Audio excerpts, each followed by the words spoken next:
Olá, eu sou o professor Marco e neste vídeo vamos estar relembrando conceitos básicos de programação orientada a objetos, como abstração, classes e objetos. Um paradigma de programação é o meio de se classificar as linguagens baseado em suas funcionalidades. Em outras palavras, é a forma como que os problemas são vistos para serem resolvidos através de algoritmos. A orientação a objetos está relacionada com a ideia de classificar, organizar e abstrair coisas, ou seja, os objetos. A programação orientada a objetos, também conhecida como POO, ela tenta aproximar a vida real da programação, tornando o desenvolvimento de software mais fácil e intuitivo, além de poder repartir ainda mais o código, dividindo cada vez em partes menores. E esses objetos, eles podem ser coisas materiais, como por exemplo um carro, ou então conceitos abstratos, como é o caso de uma conta bancária. A orientação a objetos se diferencia da programação estruturada, que é um paradigma tradicional, onde que um problema é resolvido a partir de um início, meio e fim bem definidos, e eventualmente ele pode ser quebrado em uma ou mais subrotinas, também conhecida como funções. Já a programação orientada a objetos, ela busca organizar o mundo real como uma coleção de objetos, que incorporam estruturas de dados e um conjunto de operações que manipulam esses dados. Esses objetos são as abstrações que existem do mundo real num contexto computacional.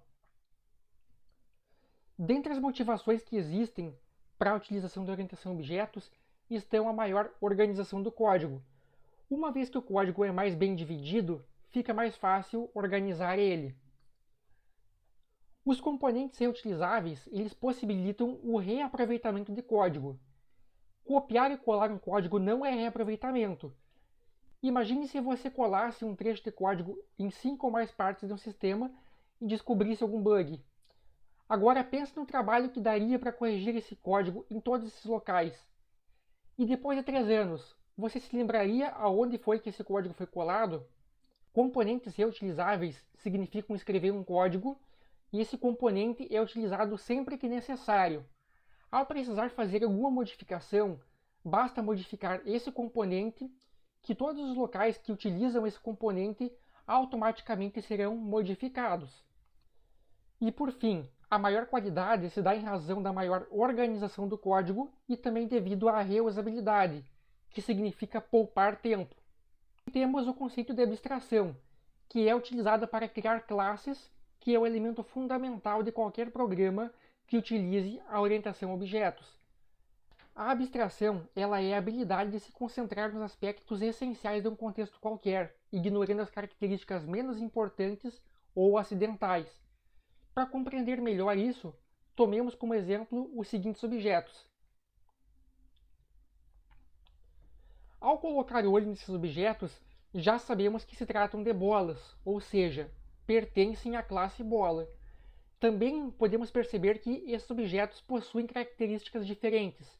Por exemplo, a bola de basquete ela é maior e mais pesada que a bola de futebol.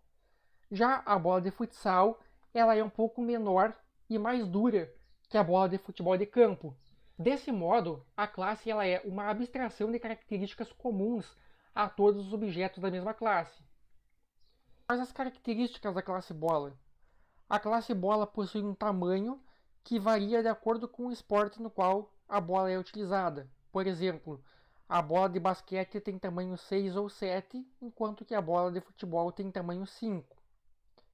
A pressão, que caracteriza a bola por estar cheia ou murcha. E também temos o peso, que varia de acordo com o tamanho da bola e com a pressão que a bola possui. Essas características, elas correspondem aos atributos da classe. E por fim, o que pode ser feito com a bola? Basicamente, ela pode ser enchida ou murchada. Ao encher a bola, eu vou estar inserindo mais massa de ar dentro dela, no qual vai aumentar a pressão e, consequentemente, o peso da bola. Já ao murchar, eu vou estar diminuindo a pressão e o peso da bola. Essas ações que são realizadas correspondem aos métodos da classe. Os métodos comumente possuem nomes de verbos, e no caso da classe bola, eu poderia ter os métodos encher e murchar. Além disso, é importante lembrar que os métodos manipulam os atributos da classe. Então, o simples ato de eu encher ou murchar a bola, eu vou estar modificando o atributo pressão e também o atributo peso.